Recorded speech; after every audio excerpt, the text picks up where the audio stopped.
आज बच्चों हम लोग बनाने जा रहे हैं प्रश्नावली 9.1।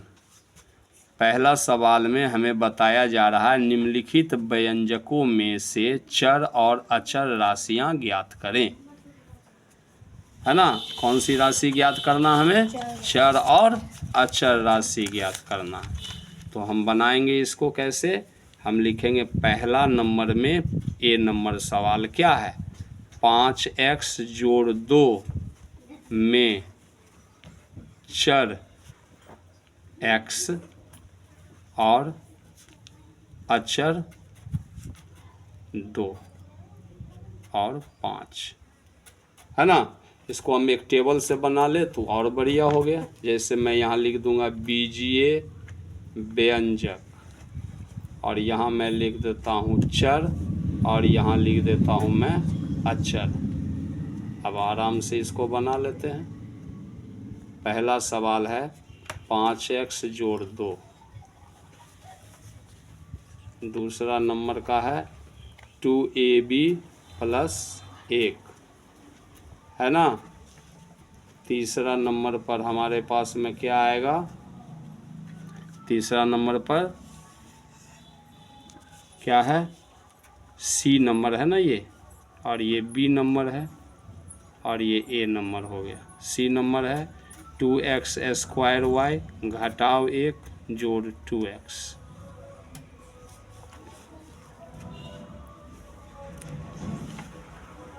डी में बनाते हैं एम स्क्वायर माइनस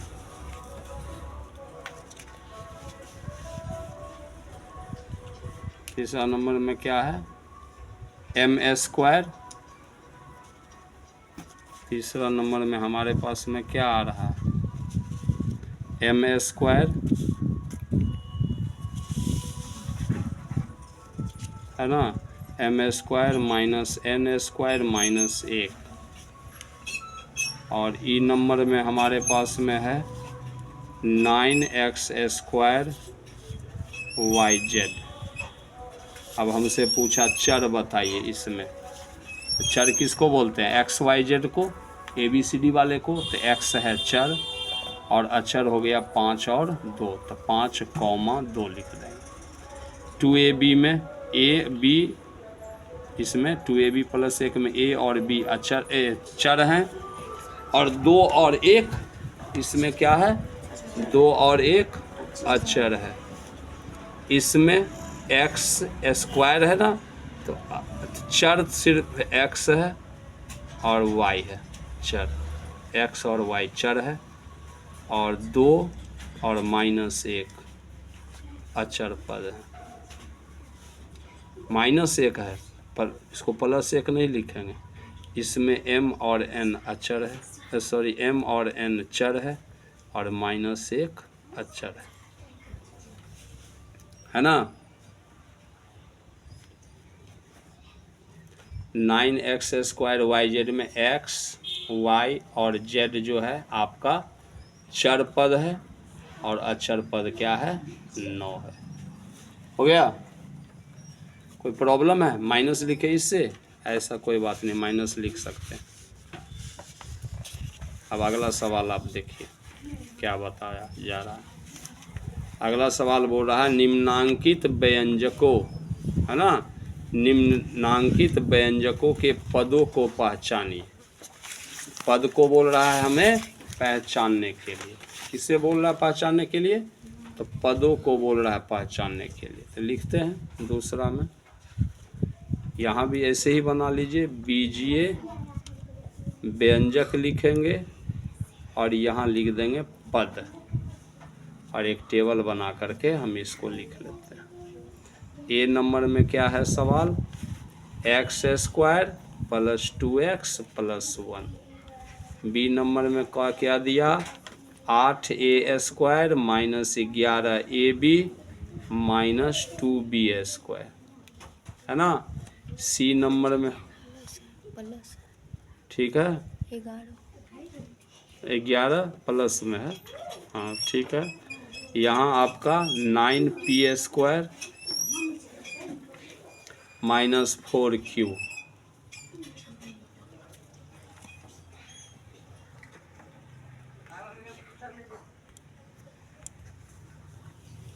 है ना। सी नंबर में हमने लिख लिया। अब डी में हम लिखते हैं। डी में क्या है हमारा?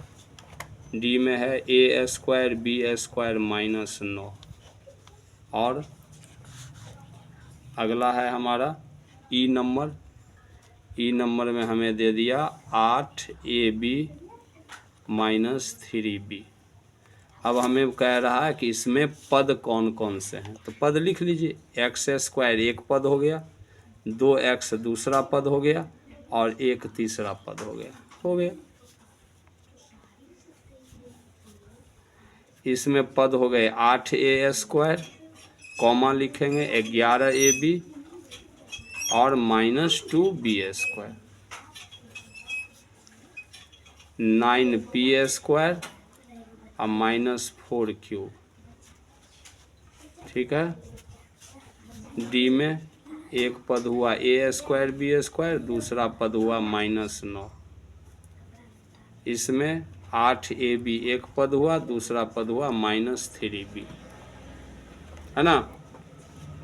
तो दूसरा नंबर हमारा हो गया। बोल रहा है उपयुक्त प्रश्न में दिए गए सभी व्यंजकों के पदों का गुणनखंड पेड़ आरेख विधि से प्राप्त करें।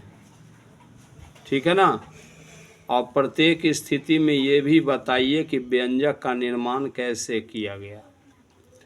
सभी बीजीय व्यंजक को, तो पेड़ आरेख विधि क्या है? पेड़ आरेख विधि इस तरह से हमको लिखना है। क्या है पेड़ आरेख विधि? तो व्यंजक लिख दिया गया और पद का नाम लिख दिया गया, उसका गुणनखंड लिख दिया गया। तो इसी तरह से हम लोग भी इसे करेंगे, है ना।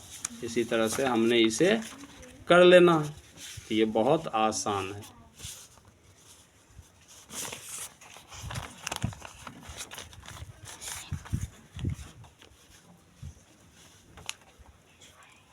अब हम लोग करते हैं। व्यंजक लिख लेंगे। व्यंजक के नीचे हमारा कौन सा है? तो पद को हमने लिख लिया था ना, इधर अभी पीछे लिख लिया था ना, सारे पद को लिख लिया था। ठीक है। तो पद को हमने पहचान लिया। पेड़ आरेख विधि में कैसे लिखेंगे? व्यंजक लिखेंगे। व्यंजक का नाम क्या हो गया? एक्स स्क्वायर जोड़ 2x जोड़ 1, है ना। और इसको कीजिए इस तरह से। इसमें पद कौन सा हो गया? X square. दूसरा पद कौन सा हो गया? 2x। तीसरा पद क्या हो गया? 1, है ना। अब फिर इसको हमने करना है, तो x इंटू एक्स। इसको जब हम करेंगे तो 2 इंटू एक्स, और ये 1 को तो उसी तरह से लिख देंगे। तो ये हो गया पेड़ आरेख विधि। 1 को लिखने की ज़रूरत ही हमें नहीं है, हम 1 को उसी तरह से छोड़ देते हैं तो भी हमारा काम चल जाता है। दूसरा व्यंजक क्या है? 8a square plus 11ab minus 2b square, है ना। तो इसमें पद कौन से हैं? एक पद हो गया 8a स्क्वायर, दूसरा पद हो गया 11ab और तीसरा पद हो गया माइनस 2b स्क्वायर। अब इनका हमें क्या करना है? गुणनखंड करना है। तो 8 गुने a ये हो गया 8a स्क्वायर। 11ab कैसे होगा? 11 गुने a गुने b, और ये कैसे होगा? -2 इंटू b इंटू b। यही है पेड़ आरेख विधि। बाकी सारे हम इसी तरह से कर लेंगे, बताने की जरूरत नहीं है ना। अब हमें तीसरा नंबर का सवाल दिया गया है, उसको हम लोग देखते हैं। तीसरा नंबर का सवाल में क्या दिया है? तीसरा नंबर का सवाल में दिया है 12x स्क्वायर y में x स्क्वायर y का गुणांक बताइए। फिर दिया है में x और y का गुणांक बताइए। तो x का गुणांक बताइए, ठीक है, और में y का गुणांक बताइए। तो क्या है गुणांक? बोलिए। एक्स स्क्वायर y का गुणांक है 12, है ना। और x इसमें से निकाल लेंगे तो बच क्या जाएगा 12 एक्स स्क्वायर वाई है ना जी।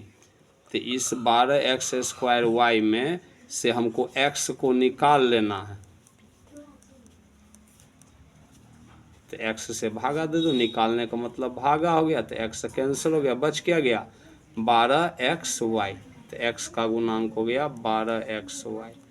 उसी तरह से y का गुणांक हो गया 12x स्क्वायर, है ना। बोल रहा है चौथा नंबर सवाल बता रहा हमसे, चौथा नंबर में हमसे क्या कहा जा रहा है, चौथा नंबर में हमसे कहा जा रहा है नीचे दी गई स्थितियों में, नहीं पहले चौथा नंबर सवाल हमारा ये है, निम्नांकित पद युग्मों में समान पदों के समूह को लिखिए। समान पद आप इसमें से छांटिए, 9x स्क्वायर वाई, और देखो x स्क्वायर वाई कहाँ है, x स्क्वायर वाई है और कोई, देखो एक्स स्क्वायर वाई और है कोई नहीं है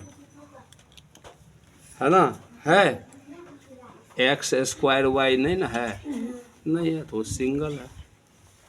फिर एक्स वाई स्क्वायर है दूसरा, नहीं है। जैसे x वाले पद को यदि हम छांटते हैं तो 8x है, 3x है, -x है, 8x 3x -x और x वाला और कोई पद, x वाला और कोई पद नहीं है, तो ये तीनों समान पद हो गए, है ना। उसी तरह से ए बी वाले को ढूंढो, तो ये ए बी हुआ, ये बी ए का मतलब ए बी है, एक हुआ, दो हुआ, फिर ए बी वाला और ढूंढो, ये वाला है, तो हो गया 3AB -7BA और 8AB, ये तीनों समान पद है। B और A गुना में है ना, तो 3AB का मतलब क्या होता है 3 गुने A गुने B, और -7BA का मतलब क्या होता है B गुने A, तो ये एक ही चीज़ है। और 8AB का मतलब 8 गुने A गुने B, तो ये सब एक ही टर्म हुआ, ठीक है। तो ये समान पद हो गए। फिर ऐसा और दूसरा छांट लो, तो XY ये दोनों है एक जैसा पद है, तो -2XY फिर +2XY दोनों एक ही पद है। इसी तरह से हम इसको छांट लेंगे, तो इसमें ज़्यादा बताने की जरूरत नहीं है, बच्चे खुद होशियार होते हैं, आप भी होशियार हैं, छांट लीजिए। 5वां नंबर सवाल हमसे बोल रहा है, क्या बोल रहा है, नीचे दी गई स्थितियों में चरों, अचरों और गणितीय संक्रियाओं किसको बोलते हैं, जोड़ का चिन्ह को, घटाव के चिन्ह को, गुना के चिन्ह को, भाग के चिन्ह को बोलते हैं गणितीय संक्रियाएं। और कोष्ठ होता है उसको भी, जितने तरह के कोष्ठ होते हैं ना, छोटी कोष्ठ, मझली कोष्ठ, सबको गणितीय संक्रियाएं कहते हैं। बोले बीजीय व्यंजक प्राप्त कीजिए और बताइए कि यह व्यंजक एक पदी है, द्विपदी है ना, या त्रिपदी है। अब पहला नंबर आपसे पूछ रहा है कि बताइए क्या, है ना, पहला नंबर आपसे पूछ रहा है बताइए क्या, तो बताइए आप क्या बताइएगा, आपसे क्या पूछ रहा है, देखिए।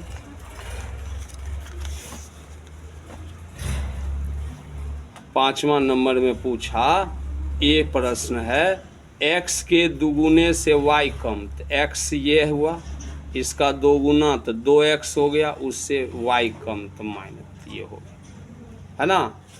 x के दुगुना तो 2x में y कम पूछ रहा है, यह एक पदी है कि द्विपदी, इसमें दो पद हैं, 2x और -y, तो कैसा पद है ये, द्विपदी, सामने से लिख देंगे।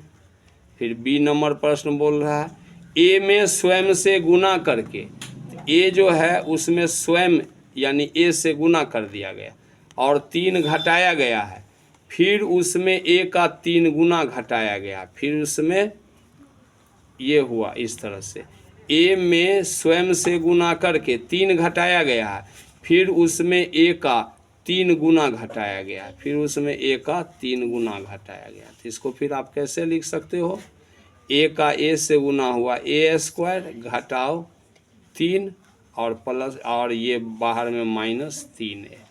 ये कैसा व्यंजक हो गया, त्रिपदी हो गया।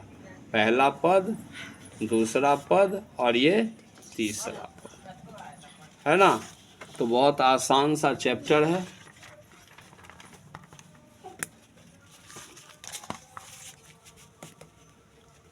थोड़ा सा रह गया।